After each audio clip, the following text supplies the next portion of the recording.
Okay. Hello everyone. Welcome to NEET UG in 10 brought to you by India का largest online learning platform जो है Unacademy. यहाँ पे आपको मिलती हैं daily live classes from the best educators in the country जिन्होंने बड़े बड़े इंस्टीट्यूट्स में पढ़ाने का एक्सपीरियंस पा रखा है। लाइव टेस्ट एंड क्विजेस जिसमें पार्टिसिपेट करके आप अपनी करंट स्टैंडिंग, अपनी प्रिपरेशन के बारे में जान सकते हैं। स्ट्रक्चर्ड कोर्सेज, जितने भी कोर्सेज हैं हमारे, they are according to the syllabus and बहुत अच्छे से स्ट्रक्चर किए गए हैं। सबसे बड़ा एडवांटेज अनलिमिटेड एक्सेस 24/7 हमारे जितने भी वीडियो लेक्चर्स, जितने भी स्टडी मटेरियल्स हैं उनकी, एंड किसी भी टाइम 24/7 इसको आप एक्सेस कर सकते हैं अपनी फिजिबिलिटी के हिसाब से। लेकिन ये सब मिलेगा कैसे? आपको अनअकैडमी से जुड़ना होगा। अनअकैडमी लर्निंग ऐप डाउनलोड करिए गूगल प्ले स्टोर पे जाके या फिर iOS ऐप स्टोर पे जाके। नेक्स्ट आपको क्या करना होगा? नीट यूजी का पेड प्लस सब्सक्रिप्शन लेना होगा। ठीक है, तो प्लस सब्सक्रिप्शन लेते ही हमारी जितनी भी क्लासेस हैं सब हो जाएंगी अनलॉक। सारे स्टडी मटेरियल सब कुछ आपके लिए एक्सेसिबल एंड अनलॉक हो जाएगा। इसके कई ऑप्शंस हैं, 1, 3, 6, 12, 24 मंथ्स। सिंस नीट यूजी का सिलेबस काफी वास्ट है, थोड़ा टाइम टेकिंग जरूर होता है, इसलिए 1 साल या 2 साल का पैकेज सबसे ज्यादा पॉपुलर एंड हम इसको स्ट्रांगली रिकमेंड करते हैं। और आप देखेंगे कि 1 साल का पैकेज जो है उसमें आप सिर्फ और सिर्फ 6000 और ऐड करते हो तो आपको मिलता है पूरे 2 साल का पैकेज। ठीक है, एंड स्पेशली जो बच्चे तैयारी स्टार्ट कर रहे हैं उनके लिए 1 साल या 2 साल का पैकेज हम पर्सनली स्ट्रांगली रिकमेंड करेंगे। अगर आप मेरा रेफरल कोड LOVE10 ये यूज करोगे तो आपको मिलेगा एक्स्ट्रा 10% का ऑफ, जो भी हमारी बेस प्राइसेस हैं। मेरा नाम लव किशोर श्रीवास्तव है। मैकगिल यूनिवर्सिटी कनाडा में एज अ रिसर्चर इस समय मैं काम कर रहा हूं। तो अब हम बात करेंगे एक और टर्म की, आउटब्रीडिंग डिवाइसेस। ठीक है, हमने 2 चीजें देखी अभी तक पॉलिनेशन में, एक था सेल्फ पॉलिनेशन और दूसरा था क्रॉस पॉलिनेशन। ठीक है, सेल्फ पॉलिनेशन सेम फ्लावर या सेम प्लांट की बात करता है। क्रॉस पॉलिनेशन की किसी और जगह से पॉलन आ रहा है तब वो पॉलिनेट कर रहा है। अब अगर मैं पूछूं कि सेल्फ पॉलिनेशन ज्यादा अच्छा होगा ओवरऑल, अगर आप इकोलॉजी की बात करें तो सेल्फ पॉलिनेशन ज्यादा अच्छा होगा या क्रॉस पॉलिनेशन? अब आप इमेजिन कीजिए कि एक प्लांट है, एक ही फ्लावर है, ठीक है, उसी में पॉलिनेशन हो रहा है। ऑटोगैमी का एग्जांपल ले लो। ठीक है, उस फ्लावर के जीन्स में कुछ गड़बड़ आ गई। ठीक है, कुछ गड़बड़ आ गई, कोई म्यूटेशन आ गया, कुछ भी हो गया, तो अगर उसमें सेल्फ पॉलिनेशन हो रहा है तो generation after generation after generation क्या होगा?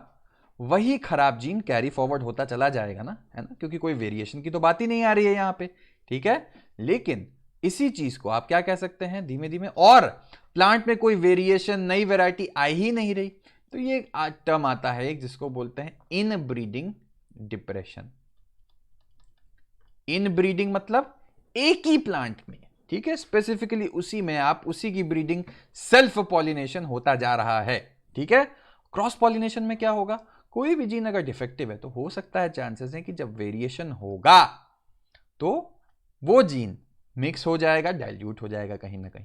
ठीक है, तो आउटब्रीडिंग डिवाइसेस यही डिवाइसेस होती हैं जो प्रमोट करेंगी क्रॉस पॉलिनेशन, क्योंकि इकोलॉजिकली क्रॉस पॉलिनेशन जो है हमारे लिए ज्यादा एडवांटेजियस होगा। कैसे, क्या है ये चीजें, आइए डिस्कस करते हैं। Majority of the flowering plants produce क्या? हर्माफ्रोडाइट। हर्माफ्रोडाइट मतलब मेल प्लस फीमेल दोनों होता है इसमें। And pollen grains are likely to come in contact with the stigma of the same flower, यानी कि self pollination. Continued self pollination results in inbreeding depression, जिसकी मैं बात ऑलरेडी अभी कर चुका हूं। तो क्या होगा? Flowering plants have developed many devices to discourage self pollination, ठीक है, and to encourage cross pollination. तो ये क्या यंत्र लगाया इन्होंने, यंत्र और तंत्र लगा दिया फ्लावरिंग प्लांट्स ने, जिससे सेल्फ पॉलिनेशन ना हो। ठीक है, तो आइए देखिए। In some species, pollen release and stigma receptivity are not synchronized. क्या मतलब हुआ? एक तरीके से समझ लीजिए, pollen रिलीज का टाइम और सिग्मा रिसेप्टिविटी दोनों की मैच्योरिटी अलग अलग होगी। ये अगर रिलीज हो गया लेकिन अभी सिग्मा तैयार ही नहीं है पॉलन रिसीव करने को।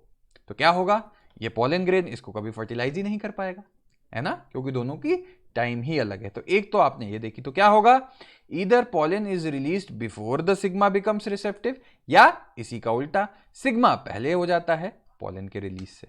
ठीक है, चलो। In some other species, the anther and stigma are placed at different positions so that the pollen cannot come in contact with the stigma of the flower.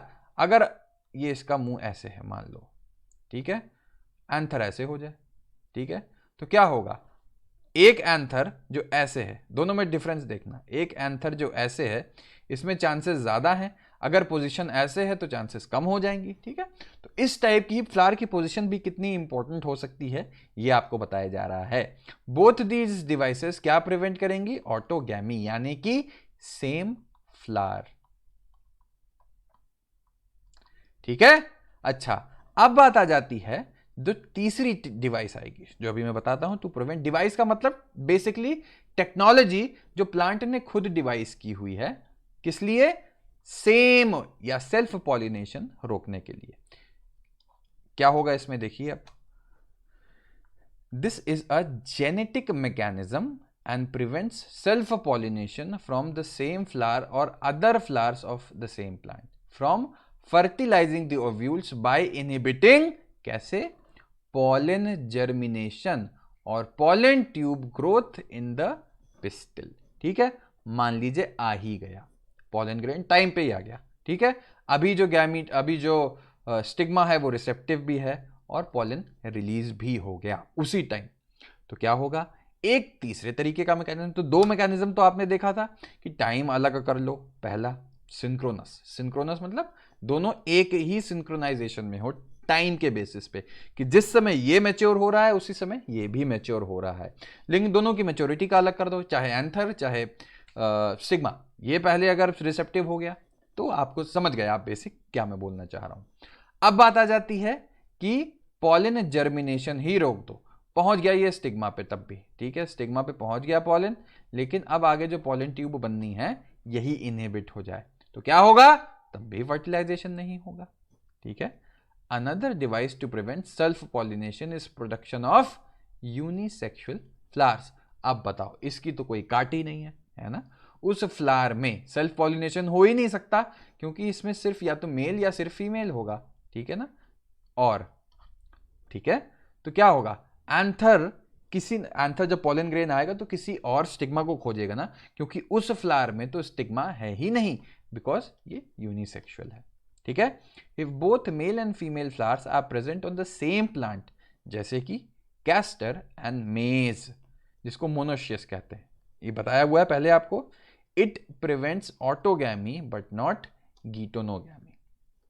अब याद करो ऑटोगैमी क्या बताया था, सेम फ्लावर, ऑटोगैमी में होता है plant same flower same. ठीक है, गीटोनोगैमी में प्लांट सेम होता है बट फ्लावर जो है वो डिफरेंट हो जाएगा, तो एक ही प्लांट पे दो डिफरेंट फ्लावर्स।